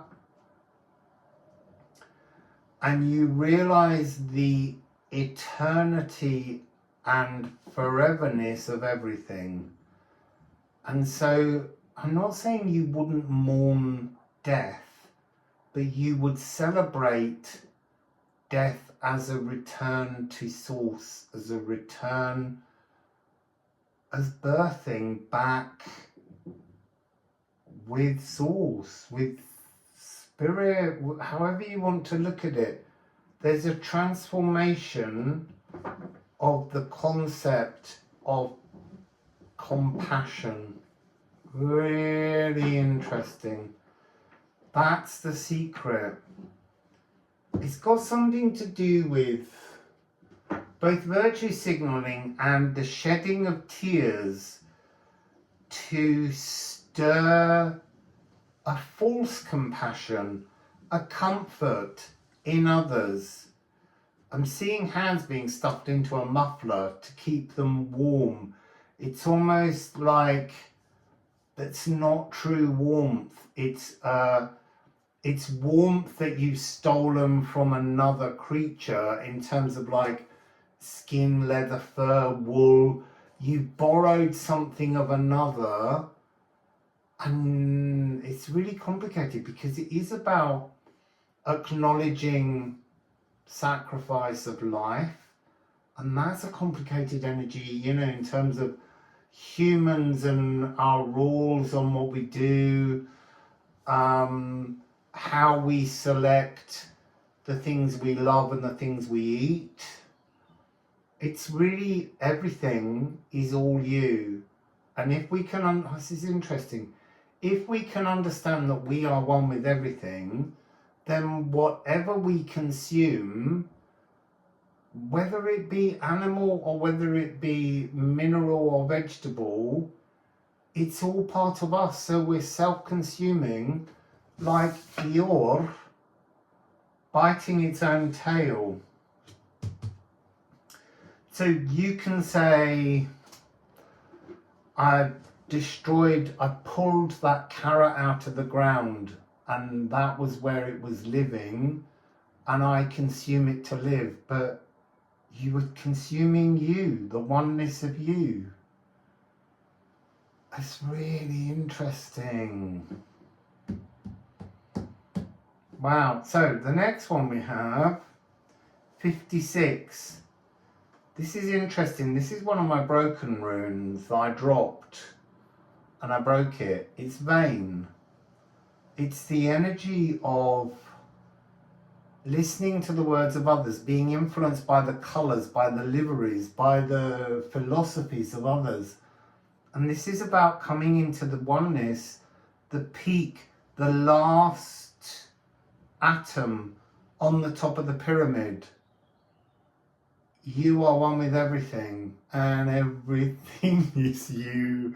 Oh, you are everything, and everything is you. Yeah, that's it. That's your message. You are everything, and everything is you. And then 52. Brom. It's like it's saying, because it's with hang true. If you really hang true, nothing matters. This is a really difficult one because I've been in that energy where you properly greet source and become one with everything, and then you just kind of go, what's the point of anything? You are cleaning up your philosophy, you are cleaning up your understanding of all and everything. You are scrubbing. There's something here because of the blood. There's something here to do with the Vesta, the eternal energy of galactic consciousness, and this frequency that things in the physical are only an exoskeleton that embodies a separate consciousness from the esoteric realms, and yet we place a tragedy on the loss of existence in this physical world, and yet it's merely the gateway back home. This is not home. This is temporary. And that's what Mary the Alchemist, Mary the Jewess, understood. So let's go to Goodfellow's Garden, see what Goodfellow's Garden can add to us. These have been beautiful messages all day. Thank you everyone who donated.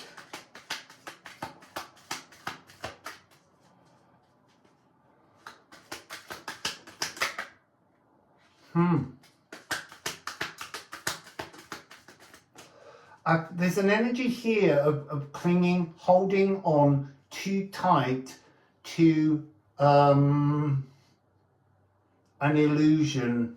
Life is an illusion which we cling to. Let go, relax, allow space for the truth of divinity to breathe into everything through you. Really amazing message. So here we go. Interesting. So, root chakra, security. The physical world is our current security. And because we often don't trust in, it's not an afterlife, it's life, it's truth. But because we have no guarantee of it, we hold on to the security of here, and we feel anything that leaves this world, anything that dies, be it a tree, be it a river that dries up, be it, whatever it is, be it animals, loved ones, it's like when they're no longer here, we feel a tragedy around them. And yet this tree snake is this, I'm seeing this retracting. This is the physical world, this is the cosmos, this is everything physical that we see. Eor, the destiny, and this is life after death, the retraction back to source. It's a really gorgeous message. It's really empowering. 2121 just then, as I looked up, and on the bottom, Ædan. This is legacy, original birthright. This being what we believe to be our truth in the physical, this being the truth of our galactic experience. We have a frequency that is the true us and only us as the tip of the trine pyramid. And Chariklo is coming across, rather than as the graceful enforcer of boundaries, the graceful enforcer of temporary boundaries, the exoskeleton we shine into the world, how we appear and what we believe to be our ultimate presence is not. We're bigger, shinier and more magical in truth. Wow, that was gorgeous. So I have to go away, edit this now, and then do a beginning. Because when I started doing this, I didn't realise the fullness of what these all were. So anyway, Wassail.